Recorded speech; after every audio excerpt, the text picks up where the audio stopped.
Hey YouTube, Ed V here. I'm going to do a tabletop review on the Redcat Racing Blackout SC Pro 1/10 scale brushless short course truck. I've had it for a few months, run a couple dozen battery packs through it, and I want to give you kind of my synopsis of things I like about it, things I don't like for any prospective buyers out there, and talk about a couple upgrades for folks who have the truck and trying to put some bling on it or make it perform better. Initially out of the box, I was concerned about the body. It's really thin Lexan, but I can report after 3 months of really hard running and bashing, lots of tumbling and skidding on asphalt and concrete, bashing at a skate park. The body's held up remarkably well. I mean, it's really resilient. Did reinforce it in some areas with some duct tape, and there's some burn through on the high points, prolonged sliding on asphalt, etc., etc. But all in all, it's been really good. Some puncture marks here from being attacked by ex or former police dogs, a couple of Belgian Malinois. I was bashing this in my buddy's backyard, and the Maligators just weren't having it. So they're pretty quick. But even then, that atypical kind of abuse, it's held up great. Did notice that the body posts are starting to push through, and the body pins themselves are starting to crease the plastic pretty good. So I've been using these nylon washers as reinforcement on the body posts. Works great. You can pick those up pretty cheaply. I think like $2 for a pack of 8. If you get the Traxxas Con, you have to remount a little bit. They won't fit because their posts are smaller. But if you have a body reamer, just a few turns and they fit on there fine. You can go to any hardware store and pick those up. But yeah, the body's been great. Let's talk about the truck. First, damage-wise, performance-wise, nothing really serious. Again, some really good hard bashing, and the only things that I've broken in my experience are after launching this off of a skate park ramp a good 18-20 feet twice, I did manage to bend one of these front transverse drive shafts, CVDs, whatever they're called, a little bit. There was enough of a wobble in it that started rubbing inside the carrier, and so replaced that. As a 10-15 minute fix. I get those parts, replacement parts and accessories from redcatracing.toys. Really good prices on Redcat products. Their communication's not great, but they ship out fast and their prices are really good. So highly recommend doing business with them, redcatracing.toys. In addition, I managed to break the eyelet on one of my stock shocks. I was bashing my buddy's backyard, some stones and loose dirt, and apparently I hit a sharp rock, the perfect angle where it split the plastic eyelet on the shock. And so to avoid that from happening again, I just mounted some stainless steel washers. I believe they're number 6 washers you can get at Home Depot or any hardware store, as kind of a skid plate deflector to avoid that from happening again. Mount them on all 4 corners, again assuming that there's going to be a strike from the front. Have them mounted this way in the front, and then kind of snugged up against the A-arm in the back, with the theory being that that's probably going to be the highest velocity hit. And so decided to put some bling on the truck and get these all aluminum shocks front and rear instead of going with just a replacement stock shock. They've been a disappointment.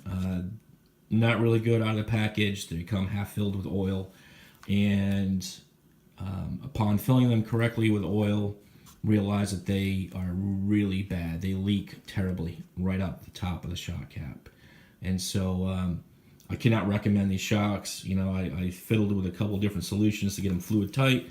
Ended up using 100% silicone RTV to make a gasket basically in the top of the cap. But I mean, big hassle and really not worth the money in my opinion. They look great, and I will say now, definitely more compliant than the stock setup. The truck handles better over rough terrain, even drifts better. But if I do it again, I wouldn't upgrade to these Redcat Racing branded aluminum shocks. I'd look at something else, or stick with the stock setup and change out the oil. In that regard, I did go with a 40 weight up front, 50 weight in the back. You know, this truck has a tendency to squat under acceleration, so I was trying to mitigate that a little bit, but it worked out fine. Even though the body's durable, I did notice that there's a little bit of a flaw in the design of the body post here. You have this robust kind of tower structure, but it comes down to a single pin, which creates like a fulcrum or flexing point. And so when the truck has some serious rollovers and cartwheels, you get this tendency to rock this whole assembly on that one pivot point. So my screw, the mounting screw stripped out, ended up changing out a screw to try to secure it in place. It worked okay for a while, but then ended up backing itself out as well. So the only alternative for my case was to glue it in. Use some super glue on the body mount and on the sides.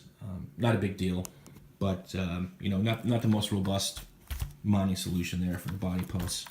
The mud flaps kept on getting caught up in the wheels under hard acceleration and bashing.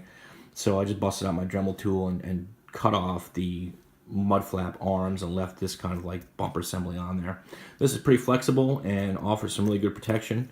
But again, yeah, the mud flaps just kept on getting caught up in the wheels, and actually in one case got stuck within this rim over here, and I burnt a hole through the mud flap, and it was just a tangled mess. So cut those off, and you know, it looks cool, but it doesn't look bad with this bumper assembly on there either.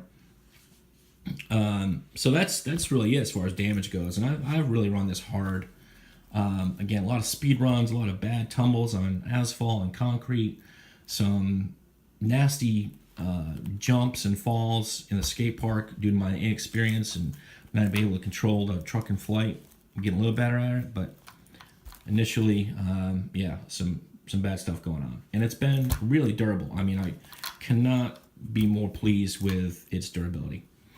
Upgrades. Well, I already talked about the shocks. That was one thing that, you know, in retrospect, I wouldn't do it again. The only other upgrade, which is on the vehicle currently, I did order some new tires and wheels, but they haven't come in yet. They're coming in from China. It might take who knows how long. You know, the tires and wheels are fine. I don't really care for the design of the wheel. I don't think they're, you know, like a short course truck style rim. They're a little bit urban in my opinion. But you know, the tread's fine. I don't think they excel in any one surface, but they're generally pretty good across all surfaces. Yeah, whatever. I don't have enough experience to really comment on the compound. The one thing I would recommend to any owner of one of these Blackout SCs, whether it's a Pro or the brushed edition, is to invest in this upgraded universal servo saver. There's a video by No Problems Computer and Hobby that goes through the installation process on the servo saver, and it's in addition, it's available for sale on his website. What a great upgrade! You know, box stock, I was getting frustrated. It was hard to control the power because this truck would never want to go straight. I was always fiddling with the steering trim. It seemed like the wheels would never go back to a neutral position or zero after some hard bashing or even moderate use. It'd go one way or skewed one way or the other. It's because the servo saver really just not up to snuff. The spring mechanism that came on this one, the coiled spring, not the simple metal tab like on some first generation Blackouts, would just open up and not have the tension to kind of work properly. So for $8 and about 20 minutes, this servo saver is terrific. Totally transforms the truck, makes it much more enjoyable to drive. Now it's point and shoot. You can use the full power of the brushless system. Terrific. Again, No Problems Computer and Hobby. I'll try to put a link in the description below. But I recommend watching his video and ordering the part through him since he took the time to detail the installation. The only thing that I did differently than what he described in his installation video was I added this M3 lock nut, nylon lock nut, and I swapped out the factory mounting screw for this cap head screw. It's an M3 10 millimeter. Fits in there nice and flush, and it looks factory, just a little bit cleaner. But when part of the installation process is putting in this ball end, and the threads do stick out quite a bit, and it can snag. Not that this nut can't, but at least it's a little bit more rounded. It looks more finished. Highly recommend that mod. Electronics, powertrain have been flawless. Drivetrain's been flawless. I know that some YouTubers have had issues with bad mesh between the pinion and the spur and burning out spur gears. I've not had any of those issues. And I've been running I have a couple of these Hexfly 5800 milliamp packs. At 30C, they deliver a really good charge. They run forever. At least 45 minutes in most of my sessions per battery. And the truck performs great. It's just fast enough. It's never going to be slash fast or some of the other vehicles out there. But using my iPhone and the Speedo app with it tethered to the battery tray, I've clocked it on 2 occasions at 39, but mostly in the high 38s. Again, using that 5800 milliamp 2-cell pack. Terrific performance. Can't ask for anything more. So, long story short, would I recommend this to any prospective buyers? Yes. If you're on a budget and you want a 4-wheel drive brushless system that's really ready to go, the fact that it comes with that 3200 milliamp LiPo out of the box, it's just a terrific value. You cannot go wrong. And in my case, just getting into hobby grade RC trucks and having kids that are going to use it, it was a great solution. Great investment. I've had a ton of fun with it. But it has its limitations, and so let's talk about that a little bit. First, everything's proprietary. So even though there's this terrific interchangeability on the A-arms and other suspension components between all 4 corners and other models, you're stuck with Redcat. There is not really an aftermarket solution or upgrade for things of that nature like you'd have on a Slash platform or other brands where you can get RPM and different brands of suspension components. It's just not available. Also, this has a kind of a weird wheelbase. It's a short wheelbase at 290 millimeters, whereas most of the other short course trucks in 110 scale range from like 325 millimeter wheelbase up to 330 and change. And so a lot of the aftermarket bodies won't just mount up to this chassis. You can make it fit, but it's going to require some significant trimming in the wheel wells and other things. And so it's going to alter the shape of the body, which might be one of the reasons you decided to purchase it in the first place. I know some folks have changed out the body mounts and put on the monster truck body and bigger master tires, 2.8 inch instead of the 2.2. But another limitation on the truck is that you don't have a lot of options when it comes to swapping out your pinion gear and spur gears like you would, with Slash and other platforms out there. So it's something to consider. Overall, if you're looking for a great value entry-level truck that's plenty fast and durable, my experience has been nothing but great with the truck.